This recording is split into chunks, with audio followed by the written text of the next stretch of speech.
Please listen carefully.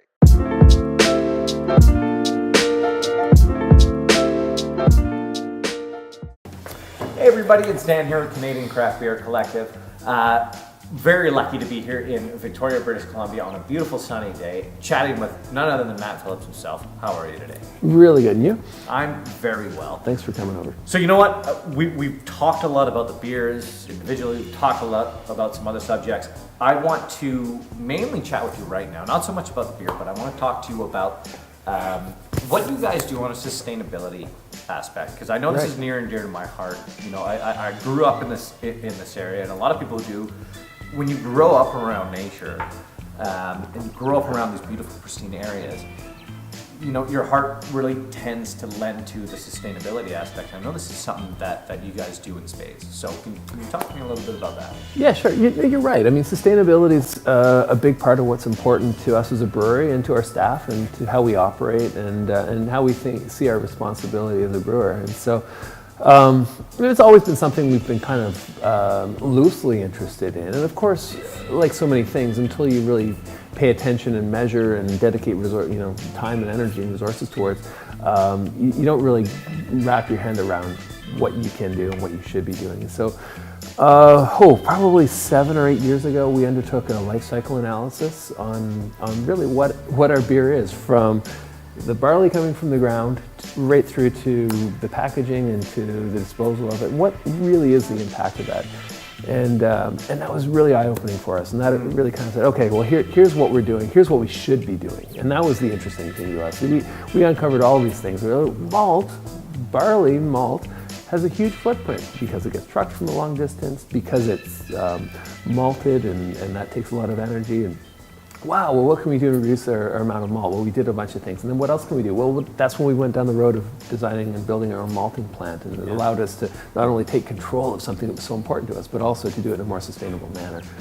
And that really pervades everything we do, from capturing the CO2 from our fermentation to thinking about how we and reusing it, so it goes back into the beer instead of buying CO2 from the market. The kind of vehicles, we only really buy hybrid vehicles for our sales staff. I noticed that actually. But it's everything we do. It's one of the questions we ask when we're buying, vetting a supplier for the boxes that we use, or a supplier for the can. Everybody that we deal with, that's one of the questions, one of the qualifications, is they have to be aligned in being responsible environmentally. You know, and there's two areas that on every day, every minute use that you guys do. Number one is your bottles, and number two is your labels. Yeah, and sure. Can you talk to a little bit about your bottles and labels? Right. Well, we're part of what's called the bottle pool, so we're able to reclaim glass from consumers, wash them, and reuse them. And so that very step is a 30% reduction in our CO2 footprint. And so, we're really fortunate to be able to do that. It's not every jurisdiction that allows or has that kind of infrastructure. So for us, it's important that we do it. We have the opportunity. It'd be crazy not to. Yeah. Labels, absolutely. Well, we use, our labels are 100% post-consumer waste paper. So it's recycled paper. And so wherever we have an opportunity to reduce the impact of any piece of our process without obviously, table stakes, has to not affect the quality. Quality is number one for us. But what we found is there's no step of the process that can't be changed for the better from an environmental standpoint without changing quality. You know, it's interesting when you talk about quality and sustainability, and a lot of people think that these might separate as you go further down the road, but from what I found in my research is the exact opposite. So you talk about, for instance, your bottles. Mm-hmm. So you're using essentially a superior bottle because it has to be reused.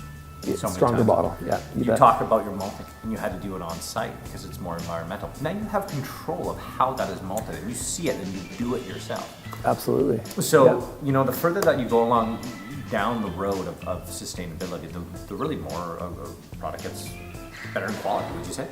Yeah, I totally agree with you. And at the outset, when we first started looking at it, we thought we were going to have to make hard choices at some points. And to be honest, it wasn't going to be a hard choice. It was going to be quality.